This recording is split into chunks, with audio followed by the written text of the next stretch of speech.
Sometimes the smallest patterns hide the biggest truths. This is the story of a man who spent his life looking down from glass towers until one quiet janitor and one mysterious routine made him look closer. What began as curiosity slowly unraveled into something deeper, something human. A silent act of devotion, a hidden legacy, and a final gift that asked for nothing in return. But before we begin, what time are you watching this story? Drop the hour in the comments. We'd love to know. Now, let's begin. The building stood tall like a monument to silence, all glass, metal, and cold efficiency. From the outside, it gleamed with wealth. From the inside, it echoed with emptiness. Not the kind born of neglect, but the kind that settles in when everything is perfectly curated, controlled, and stripped of surprise. James Whitmore had built this world with intention. Mid-40s, clean-shaven with calculated charm, he'd spent the better part of 2 decades assembling a life where nothing slipped past him. Tech mogul, investor, board member, keynote speaker, his name carried weight in rooms filled with influence. And yet, when he returned to his penthouse each night, overlooking a skyline as quiet as his home, the only voice left was the one in his head. He didn't seek noise. He sought precision. Every morning, the elevator doors opened at the same time. The lobby smelled faintly of citrus and marble polish. The security guard nodded once, never twice. Everything followed a rhythm, until one Friday, the rhythm cracked. James noticed it by accident, just a minor inconsistency in his peripheral vision. The janitor, an older man named Walter, whose presence was usually invisible, was gone. Not at his station, not mopping, not pushing the quiet cart of brooms and bleach. At first it barely registered, but the next Friday, again at exactly 4 p.m., Walter vanished. It shouldn't have mattered. Janitors take breaks, shifts end, people leave.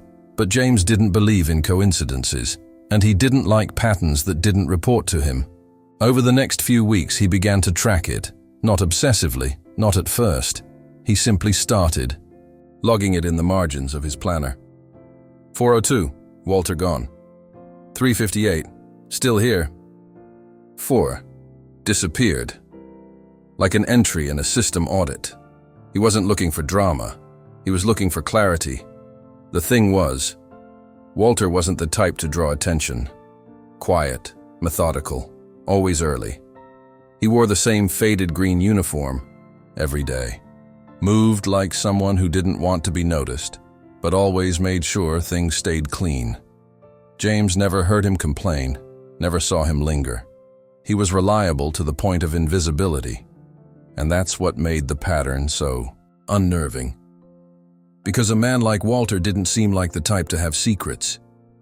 And yet, every Friday, like clockwork, he walked out of the building with his beat-up backpack and disappeared into the city, leaving behind no trace, no message, no explanation. It wasn't just the act itself. It was the calmness of it, the certainty. James began noticing more. Walter changed his shoes before leaving, carefully tied his laces like someone preparing for something serious.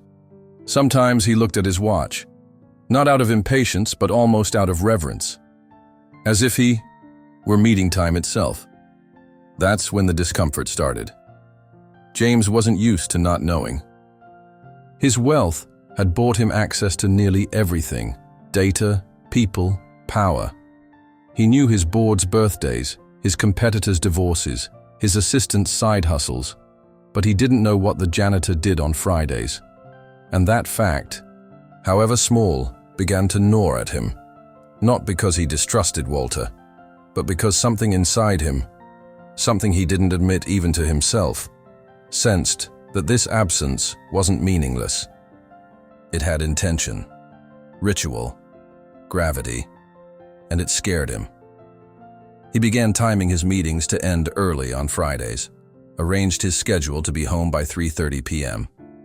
He'd sit in his apartment, lights off, blinds open, watching the lobby from his glass balcony. Like a man waiting for a signal from another world. Each week it played out the same. Walter clocked out, nodded to no one.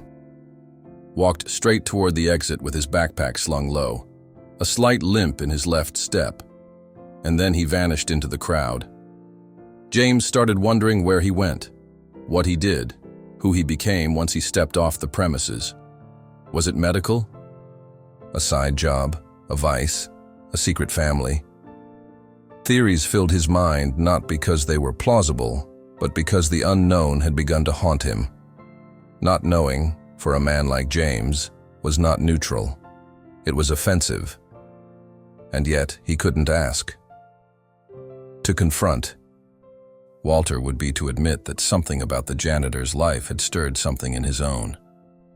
That the sterile walls of his high-rise, the polished glass of his routine, had been cracked open by a man with duct-taped sneakers and no social media footprint. And there was something even deeper, something James wasn't ready to name. Because every Friday, when he watched Walter disappear into the city's undercurrent, he felt the faint pull of something he hadn't felt in years. Curiosity. Real, unscripted, inconvenient curiosity. The kind that can't be Googled or solved in a spreadsheet. The kind that suggests there might be more. More to a man. More to a life. More to himself. He didn't know it yet, but that quiet pull, that sliver of discomfort, was the beginning of something that would soon unravel everything he thought he understood about value, memory, and what it means to carry a story. In silence. And the janitor. He wasn't vanishing. He was returning. To a place James had long forgotten existed. A place where pain was held with reverence. And kindness didn't need to be seen to matter. The following Friday, the rain came down in thin, hesitant sheets, painting the windows with streaks that blurred the skyline. James stood near the edge of his penthouse balcony, a glass of untouched wine in hand, eyes trained not on the horizon, but on the sidewalk below. His vision scanned the front of the building like a camera set to motion detect. Time moved slowly. Then, there he was. Walter. On schedule, just like every Friday.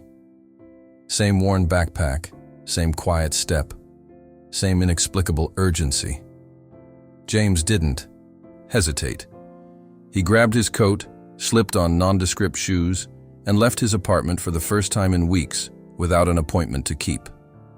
He followed, not closely, not enough to be noticed, just enough to trace the path. The janitor moved with purpose, past convenience stores, under the elevated train tracks, through a neighborhood James hadn't walked through in years. There was nothing glamorous about it, no drama, no criminal shadows, just quiet, real. They stopped in front of an old brick building with a rusted fence and a faded sign, St. Jude's Community Center. Walter walked through the front door without pause. James stayed outside, unsure. His instinct told him to retreat, that he had crossed a line from curiosity to invasion. But the door opened. A child bolted out in a rush of laughter, chased by another. Two more followed, carrying what looked like homemade paper crowns. Inside, voices echoed, not loud, but warm, alive. James stepped closer to the entrance.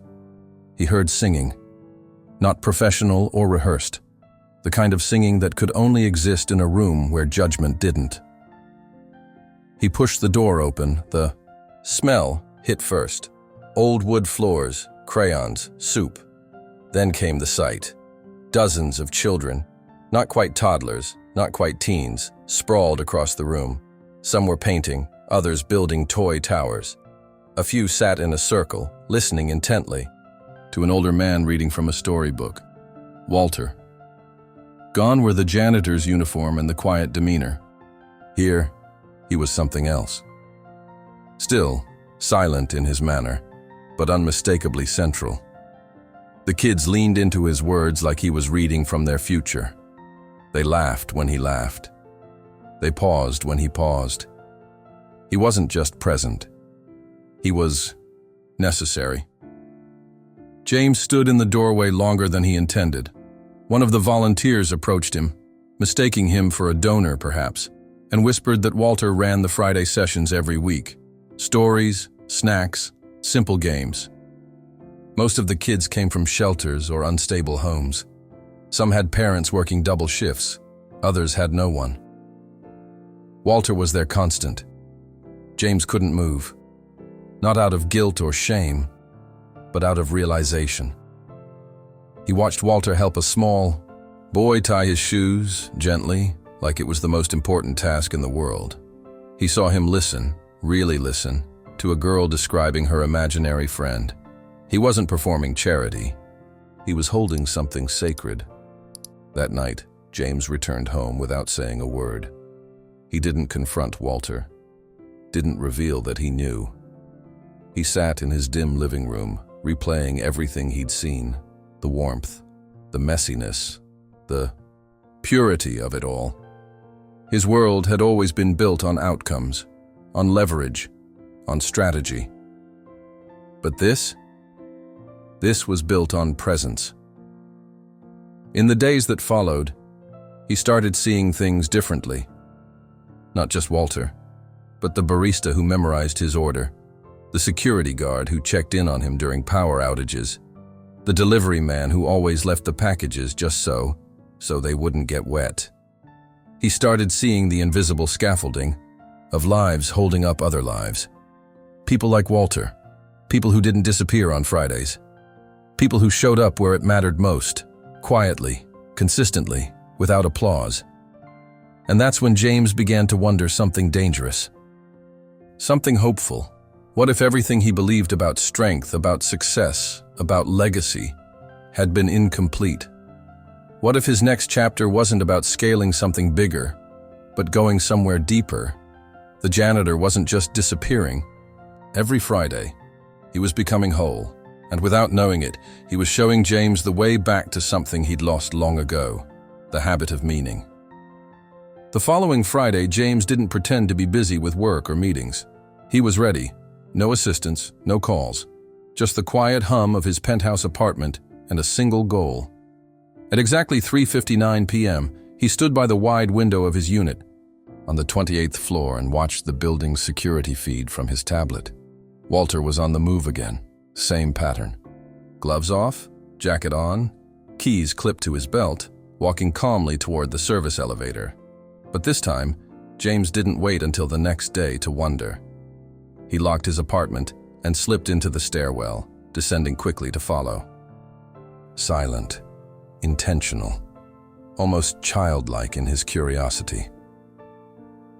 From the 28th floor down to the garage, James felt something building in his chest. Not adrenaline, not fear. Something harder to name. He hadn't followed anyone like this since he was a teenager, sneaking around behind teachers or tailing people he didn't trust. But this wasn't about mistrust. It was about a hole in the middle of a routine he had spent years controlling. Walter exited the elevator into the underground garage and moved swiftly across the concrete floor. James stayed hidden, far enough not to be noticed but close enough to see. But instead of heading toward the exit or his car, Walter did something unexpected. He approached a plain steel maintenance door marked "Authorized Personnel Only." No. Cameras pointed directly at it. No foot traffic, just a door. Walter unlocked it, slipped inside, and let it close behind him. No hesitation. James stared from behind a pillar, puzzled. That door didn't lead to the street. He had assumed Walter left the building each Friday, an appointment, a side job, something external. But this changed everything. He wasn't going out, he was going down. James waited. 5 minutes, 10, 15. Curiosity gnawed at him until it became unbearable. He approached the door slowly, his footsteps echoing slightly in the silence. The handle was cold, locked. Of course it was. He could have walked away. But something, maybe pride, maybe loneliness, told him not to. Instead, James went back upstairs, not to his apartment, but to the security office. With a well-placed favor and a subtle suggestion of legal concerns, he gained access to a detailed schematic of the building. He traced the maintenance corridors, the sub-basements. He found that door. It led not just to boiler rooms and electrical hubs, but to a small, unused storage area that hadn't been officially logged in the building's updated blueprints. It was like a forgotten room beneath everything else. No cameras. No reason for anyone to be there, unless they had a reason. James couldn't let it go. That night, he barely slept. Every time he closed his eyes, he pictured Walter disappearing behind that door, the way he moved, the way he didn't look back, like someone who knew exactly what he was doing and had done it 100 times before. The next morning, James returned to the maintenance level alone. He studied the door again, touched it, knocked lightly, no sound from the other side. He could have asked Walter directly, confronted him. But something inside told James that would ruin it. This wasn't about exposing a secret or catching someone in the act. It was about understanding, and for the first time in years, he didn't want answers served on a silver platter. He wanted to earn them. Over the next week, James began to pay closer attention to everything Walter did, not just his Friday rituals, but the rest of the week too. The janitor's routine was quiet, consistent, and entirely professional. He never lingered in conversations. He never asked for anything, but he was always there, early, reliable, unnoticed. And yet every Friday, like clockwork, he would vanish behind that door and return 2 hours later, calm and silent as ever, as if nothing had happened. James noticed something else too. Walter seemed heavier when he came back. Not physically, emotionally, like someone carrying something invisible. On Thursday night, James made a decision. If he couldn't go through the door, he'd be there when Walter came out. The next day, at 3:50 p.m., James waited in the shadows of the garage, just out of the camera's reach. As Walter passed by, he kept a low profile, watching the older man enter the door with the same casual precision. James sat down on an old crate and waited. At exactly 5:01 p.m., the door opened. Walter stepped out slowly. His shoulders were rounded, his face looked different, softer, almost hollow. He didn't look like a janitor at that moment. He looked like a man returning from a place that hurt. James stood quickly, caught off guard by the emotion that flickered across Walter's face. He hadn't expected to see grief, or reverence, or whatever it was Walter was carrying with him. Their eyes met briefly. Walter froze. For a long moment, no one spoke. Then Walter, without saying a word, nodded once. Not with fear or guilt, but with acknowledgement, as if to say, "I know you see me, and I'm not ashamed." And James somehow understood. He didn't ask. He didn't demand answers. He just watched as Walter walked away, up the stairs, back to the world where no one asked questions about janitors. But James had questions, and for the first time, he was ready to ask the right ones. James couldn't shake the image of Walter's face as he emerged from the basement door, drawn, quiet, and visibly marked by emotion. The nod they had exchanged in that fleeting moment weighed on James more heavily than he expected. He had seen vulnerability, real, unfiltered vulnerability, and it stirred something in him. That weekend, James canceled his usual agenda. No meetings, no golf with executives, no dinner reservations at elite rooftop lounges. Instead, he stayed home, reading, thinking, reflecting. It had been years since he'd felt so consumed by the life of someone else, especially someone so outside his usual circle. He thought about Walter's silence, about how someone could pass through this world with so little attention, yet carry so much within them. It made James feel blind and small and deeply curious. By Monday, James had made a quiet decision. He needed to understand what was behind That door, not for the thrill, not to unravel a mystery, but because he felt that whatever Walter was hiding might explain something about the world, and maybe about himself. Instead of investigating like a billionaire might, James chose a different approach: conversation. He waited until Thursday, when the two of them happened to cross paths near the service elevator. Walter gave a polite nod, ready to continue on his route. But James stopped him with a quiet, respectful gesture. He didn't mention the door. He didn't press. Instead, he asked how long Walter had worked in the building. 22 years, Walter said simply. James nodded. Then he asked if Walter liked the work. Walter thought for a moment. It's steady, honest. That was all. No complaint, no elaboration. James admired the economy of the man's words. He thanked Walter and let him go, resisting every instinct to push further. But the next day, Friday, James didn't hide. He waited near the garage again.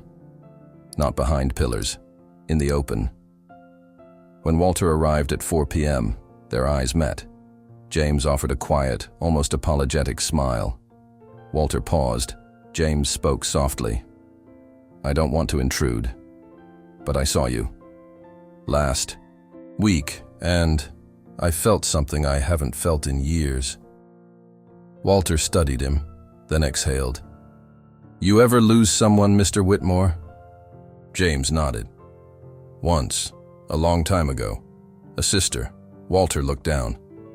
My wife, he said. 12 years ago. Cancer. She used to come with me every Friday night. We'd clean together, made a ritual out of it. Pizza after. Little jokes. James stayed, silent. That room, Walter continued, was her supply room. She set it up. Still has her name on a label inside. I go there to be with her. Still talk to her some Fridays. Remind myself that I was loved. James felt his throat tighten. Walter gave a small, dry chuckle. I guess that makes me strange. James shook his head. No, that makes you whole. They stood in silence, two men on opposite ends of life's spectrum, connected by a single, tender truth. Grief never truly leaves. It just changes form. Walter nodded again, this time with peace. Then, without another word, he opened the door and stepped inside. James didn't follow. He didn't need to. He finally understood what was behind that door. Not mystery, not secrets. Memory, love, and a man keeping a promise to someone who once made the world feel like home. The following Friday arrived like all the others. Routine etched into the minutes of James's morning. But beneath his neatly pressed shirt and polished exterior, something had shifted. A quiet restlessness, a pull he couldn't name. Walter would leave at 4 p.m., just as always. But this time, James wouldn't just note it, he would follow. He didn't know exactly why. It wasn't surveillance. It wasn't control. Maybe it was the weight in Walter's shoulders when he left. Maybe it was the way his silence seemed louder than the rest of the building. Or maybe, for the first time in his life, James wasn't trying to manage someone else. He was trying to understand. At 3:55 p.m., James took the elevator in silence. He wore no suit today, no tie, no mask, just an old jacket, a ball cap, and a question burning quietly inside him. Walter stepped out of the service hallway a few minutes later. Same routine, same old coat. He didn't notice James walking behind, him from a block away. They walked several streets in silence, the city moving around them like background noise. And then, Walter turned into a narrow gravel path, lined with trees that bent with age and sorrow. It was a cemetery. James stopped at the entrance, watched from a respectful distance. Walter didn't hesitate. He walked the rows like someone who knew every stone, every crack in the ground. He reached a modest grave, no flowers, no fresh paint, just a name etched in stone, Marianne Reed. Walter knelt, no tears, no theatrics, just stillness, reverence. He placed a folded paper on the grave, then sat on the grass beside it, as if visiting a friend. For 20 minutes he didn't move, just stared into the quiet. James's breath caught in his throat. It wasn't grief that overwhelmed him. It was recognition. There was something achingly familiar in that ritual, that need to show up, even when the world had moved on. James hadn't visited his own father's grave in over a decade, hadn't spoken about his mother since her passing, had turned mourning into avoidance, pain into polished detachment. But here was Walter, who earned in a year what James sometimes made in a day, kneeling beside a memory every single week, refusing to forget. And James suddenly understood what he hadn't before. Walter didn't disappear every Friday to escape work. He disappeared to remember love.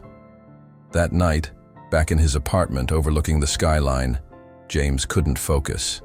The city lights shimmered, but his mind kept replaying the image. A man alone beside a grave, offering presents without asking for anything back.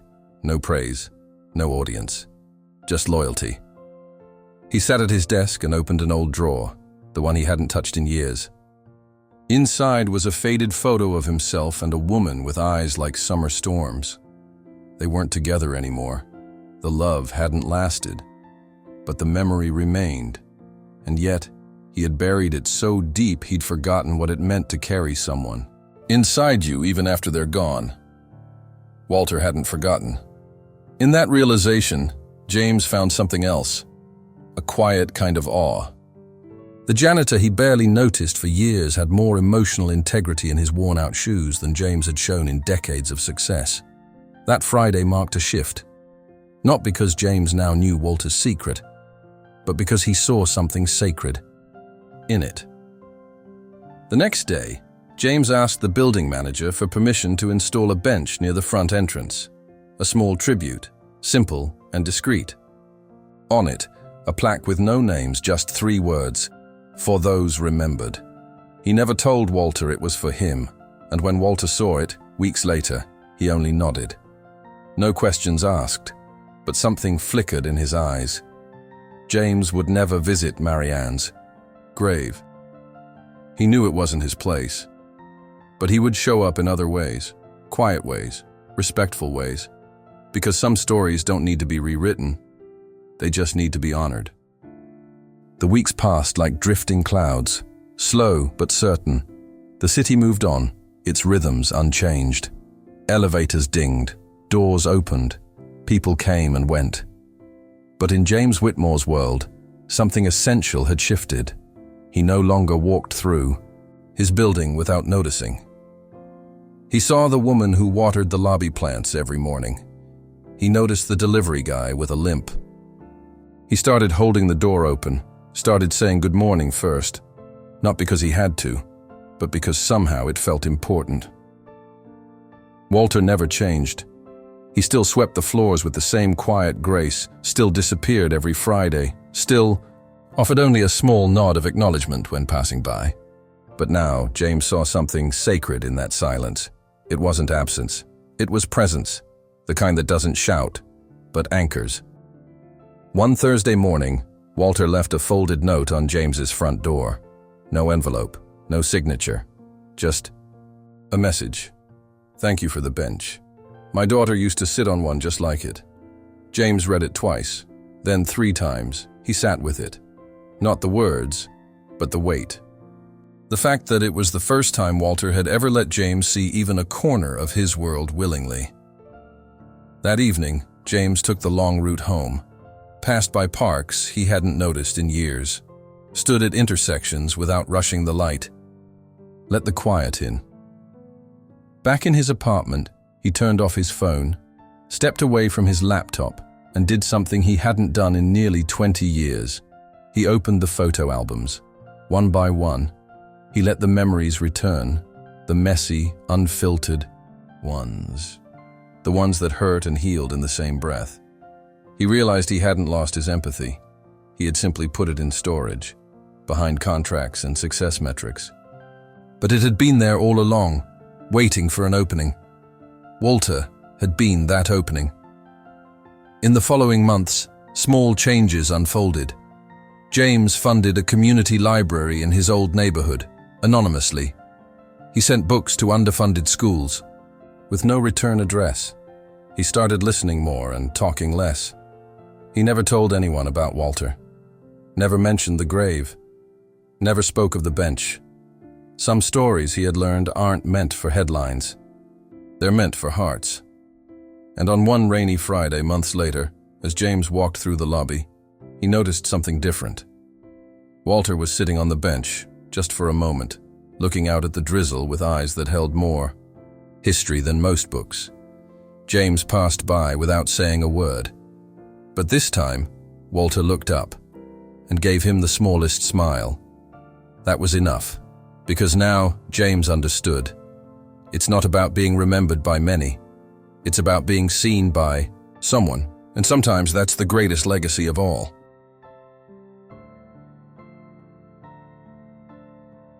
Thank you for spending this time with us.